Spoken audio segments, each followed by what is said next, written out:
sabi ng anak ko, "Ma, ang saya mo na ulit." Hindi ko in-expect na yung anak ko pa ang magsasabi sa akin nito. Ma, ang saya mo na ulit. Kasi ilang buwan akong parang laging pagod. Irritable.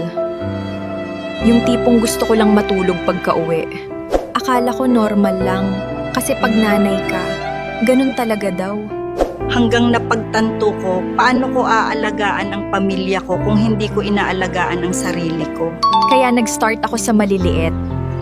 Tamang tulog, tubig, at nutrisyon na suporta sa katawan ko bilang babae.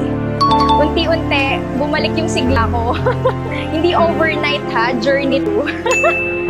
Pero yung sinabi ng anak ko, sulit lahat.